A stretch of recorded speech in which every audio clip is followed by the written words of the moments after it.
పాటు ఉన్నారు founder of serum lux clinics doctor Mounika dermatologist and so many questions ఉన్నాయి shootout చేయడానికి and very common questions let's shootout some questions. Hi Mounika గారు. Hi అండి. How are you? I'm good. How are you? I'm good, thank you. So first చాలా మందికి skin అనగానే చాలా భయం వేస్తుంది బికాజ్ అవుట్ సైడ్ మార్కెట్లో అలా ఉన్నాయన్నమాట. So no need to talk about all those clinics but main concern ఏంటంటే ఫస్ట్ కన్సర్న్ గురించి మాట్లాడుకుందాం. ఫేషియల్ హెయిర్ కావచ్చు లేకపోతే హ్యాండ్స్ లెగ్స్ మీద ఓవరాల్ బాడీ హెయిర్ మీద చాలా కన్సర్న్ ఉంటుంది లేడీస్కి. సో ఈ లేజర్ ట్రీట్మెంట్ ఏదైతే చేస్తున్నామో దాంట్లో కొన్ని మిత్స్ అండ్ ఫ్యాక్ట్స్ ఉన్నాయన్నమాట. అందులో ఫస్ట్ మీరే చెప్పాలి మిత్తా ఫ్యాక్ట్ అని. Once we do laser treatment for a baby hair which is on the face, నిజంగా మళ్ళీ థిక్ హెయిర్ మళ్ళీ గ్రో అవుతుందా లేదంటే సబ్సిక్వెంట్గా హెయిర్ అనేది తగ్గిపోతూ వస్తుంది?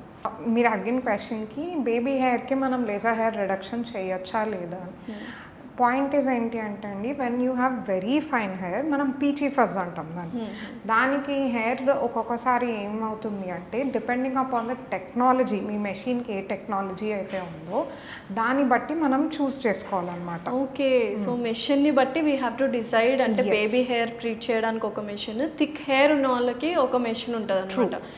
అండ్ ఈవెన్ మన స్కిన్ కలర్ టైప్ బట్టి కూడా మనకి డిఫరెన్స్ అన్నది ఉంటుంది. కానీ కొన్ని క్లినిక్స్లో ఒకటే మిషన్ అందరికీ వాడేస్తారండి. హౌ ప్యాథటిక్ ఇట్ ఈస్ కదా నిజంగా. సో ఏం నిజంగానే ఇది మిత్ ఆర్ ఫ్యాక్టా మరి? I would say both. ఎందుకంటే కొన్ని సర్టెన్ టైప్స్లో ఏమవుతుందంటే మీకు బాగా సన్న హెయిర్ ఉన్నప్పుడు ఎనర్జీ ఓవర్గా డెలివర్ అయితే every doctor what they will do is ఇక్కడ ఈ పారామీటర్స్ వాడాలి, ఈ ఏరియాలో ఇంత పారామీటర్స్ వాడాలి, ఈ ఏరియాలో ఇంత పారామీటర్స్ వాడాలి, అలా ఉంటుంది. యూనివర్సల్గా you cannot do one parameter. So ఒక దగ్గర మీకు థిక్ హెయిర్ ఉంది, ఒక దగ్గర కొంచెం చాలా పల్చగా ఉందనుకోండి, సేమ్ థిక్ హెయిర్ పారామీటర్స్ మనం థిన్ హెయిర్కి వాడిన vice versa anything energy deliver అనేది హెవీగా అవుతుంది అన్నమాట. అలా అయినప్పుడు there is a chance that you have new growth that is called paradoxical hair growth అనమాట. అలా కాకుండా there are certain machinery that treat fine hair. అలా ఉన్నప్పుడు you don't have any problem. It all depends upon the machine and the person that is handling the machine. So it is both a myth and of act also. డెర్మటాలజిస్ట్కి క్లియర్గా తెలిసి ఉండాలి, patients history మొత్తం తెలిసి ఉండాలి about the skin type and texture అనమాట. So ఎన్ని sittings యూజువల్గా particular ideal number of sittings అని ఉంటుంది కదా, సో ఎన్ని సిట్టింగ్స్ అవి? So that also depends on machinery అండి. For the machinery that we have here it is called long pulse and YAG technology అనమాట. దానిలో ఏంటి అంటే compared to other diode lasers you will need lesser number of sessions, you will get result in lesser number of sessions. ఇప్పుడు for suppose మనం face అనుకోండి, lower face, we require about 4 to 6 sessions అనమాట. అలా we'll decide on patient hormonal status value చూసుకోవాలి మనము, and the stress conditions చూసుకోవాలి. So their life style బట్టి కూడా మనకి number of sessions everything depend అవుతుంది. అయితే కొంతమంది ఫీమేల్స్కి సెకండరీ సెక్షువల్ క్యారెక్టర్స్ ఎక్కువగా కనిపిస్తుంటాయి బికాస్ ఆఫ్ పీసీఓడి కావచ్చు, పీసీఓస్ కావచ్చు. వాళ్ళకు different machine and different sittings అనేవి ఉంటాయి. డిఫరెంట్ మెషినరీ కాదండి, ఇదే మెషినరీ ఉంటుంది. బట్ వాళ్ళకి ఏంటి అంటే when you have PCOS or any other hormonal situation like hirsutism అంటే బాగా మేల్ లాగా ఎక్కువ హెయిర్ వచ్చేస్తుంటుంది అనమాట. అట్లాంటి కండిషన్స్లో ఏంటి అంటే anything that is with skin కానీ ఎట్లా ఉంటుందంటే you have to treat your self internally and treat on surface also. So మేము ఇప్పుడు నేను ఉట్టి లేజర్ చేసి లోపల నుంచి మీరు ట్రీట్మెంట్ ఇంటర్నల్గా if you don't create a treatment parameters అది కూడా వర్కౌట్ అవ్వదు. అలానే ఓన్లీ మనం ఇప్పుడు పీసీఓఎస్ని ట్రీట్ చేసుకుంటాం ఆటోమేటిక్గా ఫేషియల్ హెయిర్ పడిపోతుంది అంటే అలా కూడా కావాలి. So they both go hand in hand. You have to treat your self internally and on the surface also. And regular maintenance and follow-ups కూడా ఉండాలా? True. For any laser hair reduction minimum is 4 weeks లాగా చెప్తాము. And depending on patients growth, ఒక్కోసారి పేషెంట్స్కి ఏమవుతుందంటే కొంతమందికి 2 monthsలో వస్తుంది growth, full growth, కొంతమందికి 3 monthsలో వస్తుంది. So what we do is is we track them down after every 1 month. Okay. We ask their pictures, అట్లా ట్రాక్ చేసి వాళ్ళ గ్రోత్ బట్టి మనం నెక్స్ట్ అపాయింట్మెంట్ అన్నది స్కెడ్యూల్ చేసుకుంటాం. పర్ఫెక్ట్. సో ఒక క్లారిటీ అయితే వచ్చేసింది మాకు laser hairs. Next moving on to the next topic. So చాలా మందికి చూశాను నేను, ఇక్కడ నెక్ దగ్గర చాలా బ్లాక్గా ఉంటుంది. కొంతమంది ఏంటంటే అరే వీళ్ళు సరిగ్గా స్నానం చేయలేదు అనుకుంటారు, లేదా కొంతమందికి పిగ్మెంటేషన్ ఉంటుంది, డర్టీ నెక్ అని కూడా పిలుస్తూ ఉంటారు. So what is that condition? అదేమైనా మెడికల్ కండిషన్? సో దాన్ని అకాంతోసిస్ నైగ్రికన్స్ అని అంటాం మనము.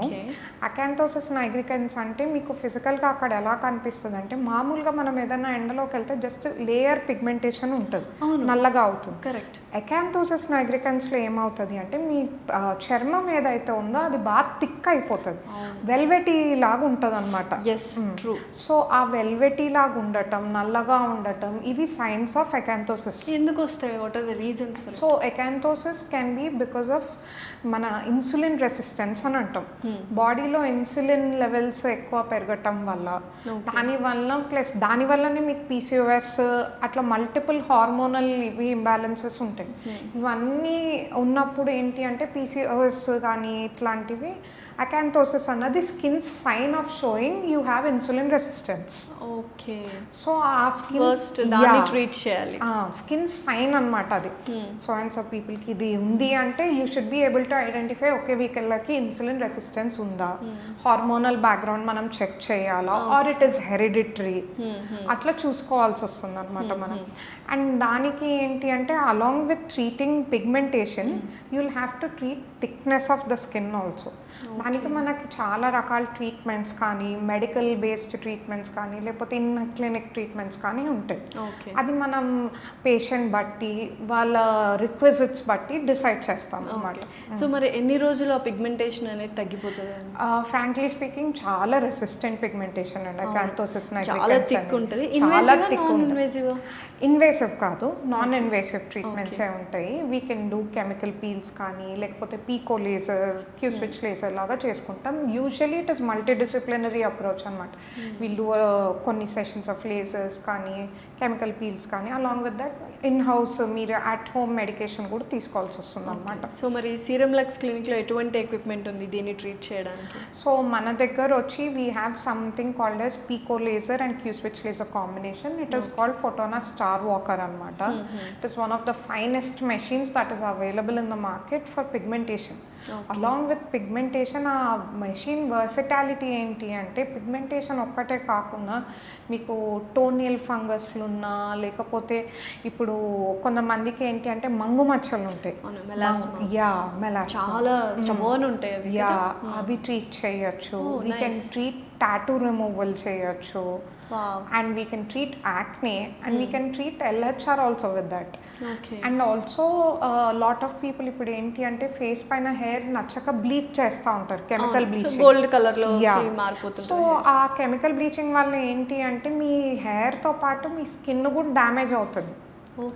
So if you want to get that chemical bleach effect, అది మనం ఈ లేజర్తో చేయొచ్చు. Wow, super. సో హెయిర్ అంతా బ్లీచ్ అవుట్ అయిపోతుంది in single session. So advanced machineries use చేస్తే ఏంటంటే సైడ్ ఎఫెక్ట్స్ అనేవి చాలా మినిమల్గా ఉంటాయి. అది బెస్ట్ కదా యాక్చువల్గా. Like instead of same affordable ప్రైస్లోనే ఉంటుందా ఏంటి? నన్ను చాలా మంది క్వశ్చన్ అడుగుతున్నారు, సీరం లక్స్ అని పెట్టారు, లగ్జరీస్గా పెద్ద ప్రైస్ ప్యాకెట్సా? No, we believe in giving luxury in terms of treatments, but at a very economical price range. Okay. So next the major question and major confusion అనేది సన్ స్క్రీన్స్ గురించి. అసలు నిజంగా కొంతమంది సన్ స్క్రీన్స్ వాడమంటారు, వాడొద్దంటారు, వాడితే ఎటువంటి వాడాలి? What is this all going around sunscreens? So బేసిక్గా sunscreen అన్నది, if you ask me to pick one thing for my entire life, it would be sunscreen. ఎందుకు అంటే సన్ స్క్రీన్ అన్నది మనకు ఎలాగైతే న్యాచురల్ ఏజింగ్ ఉంటుందో, there is a whole thing called as photo ageing అనమాట. Photo ageing అంటే ఇప్పుడు మనకు సన్లైట్, ఇప్పుడు ఈ పైన లైట్స్, ఈ లైట్స్ వల్ల మన స్కిన్ అన్నది ఇంటర్నల్గా డ్యామేజ్ అవుతూ ఉంటుంది. ఇప్పుడు చాలా మంది ఐటీ ఎంప్లాయీస్ వీళ్ళు ఉంటారు, they set in the front of the system for a long while, exactly ఆ విజిబుల్ లైట్, బ్లూ లైట్ వల్ల కూడా మనకి స్కిన్ అన్నది డ్యామేజ్ అవుతూ ఉంటుంది అనమాట. సో ఎలా ఉంటుందంటే if people are getting age that 50 or 60 ageing signs వస్తే మనకి ఈ లైట్ ఎక్స్పోజర్ వల్ల if you don't apply a sunscreen ఆ ఏజింగ్ సైన్స్ మనం 25, 30, 40కే చూస్తాం అన్నమాట. 25 కూడా చూస్తాం. లైక్ ఫైన్ లైన్స్ మనం అది ఏజింగ్ కింద అనుకోరు చాలా మంది, కానీ ఫైన్ లైన్స్ కానీ అవన్నీ రావడం is because of this ageing factor only. So sunscreen is a must. Also ఏంటి అంటే సన్ స్క్రీన్ వల్ల మనకి ఎక్కువ ట్యానింగ్ అవ్వకుండా అట్లా ఉంటుంది అనమాట. సో అది కూడా ప్రొటెక్టివ్ మనకి. అండ్ చాలామంది ఏంటి అంటే ఇప్పుడు వెస్టర్న్ కంట్రీస్లో ఉంది మనకి క్యాన్సర్స్, ఇండియాలో లేదు, మనకు సన్ స్క్రీన్ పెట్టుకోవాల్సిన అవసరం లేదు కదా అన్నట్టే. వెస్టర్న్ కంట్రీస్లో యూవీ లైట్ ఎక్కువ ఉంటుంది కాబట్టి వాళ్ళకి క్యాన్సర్ రేట్స్ ఎక్కువ ఉంటాయి. మనకి తక్కువ ఉన్నాయి కాబట్టి తక్కువ ఉంటాయి fine lines. We age more in terms of fine lines కానీ మన ట్రాపికల్ కంట్రీ కాబట్టి మనం ఎక్కువ పిగ్మెంటేషన్ పరంగా మనకి ఎక్కువ డ్యామేజ్ అవుతుంది అనమాట. సో అలా పిగ్మెంటేషన్ అవ్వకుండా ఉండాలి సన్ స్క్రీన్ వాడాలి. Okay. So every morning compulsory respect of మీరు ఎండలో వెళ్ళినా వెళ్ళకపోయినా లైట్ వల్ల కూడా మనకి సన్ స్క్రీన్ అనేది చాలా మంది ఏం చెప్తారంటే వచ్చి మేము ఏం చేయం మేడం, ఇంట్లోనే ఉంటాం, కుకింగ్ చేసుకుంటాం. కుకింగ్ చేస్తున్న మీ పక్కన విండో ఉంటుంది అంటే ఉంటుంది మేడం, ఫుల్గా సన్ లైట్ వస్తుంది, అది కూడా సన్ ఎక్స్పోజరే. కరెక్ట్. అది వేడి కూడా ఎక్స్పోజర్. సో మనం ఇండోర్స్ ఉన్నా కూడా సన్ స్క్రీన్ అన్నది కంపల్సరీ అనమాట. అదొక డైలీ రిచువల్ రొటీన్ లాగా you can start. For people that go outdoors మేము యూజువల్గా చెప్పేది ఏంటి అంటే మీరు బయటికి వెళ్ళే 20 minutes ముందు సన్ స్క్రీన్ అప్లై చేసుకోండి. అండ్ సన్ స్క్రీన్కి ఒకటి ఏంటి అంటే there are certain sunscreens that stay for 8 hours, 12 hours, 3 hours అట్లా. అండ్ SPF ఉంటుంది. సో ఆ టైమింగ్ ఎంత అన్నదట్టి you can ask your dermatologist how to use it, they will explain clearly. కొన్ని మనం ఎవ్రీ 3 hours అప్లై చేసుకోవాల్సి వస్తుంది, కొన్ని 10 hours ఉంటే అట్లా మనం డిఫరెంట్గా దాన్ని మేనేజ్ చేయాలి. Depending upon their occupation you will suggest. So compulsory sunscreen అయితే compulsory. Okay. Thank you so much. Thank you.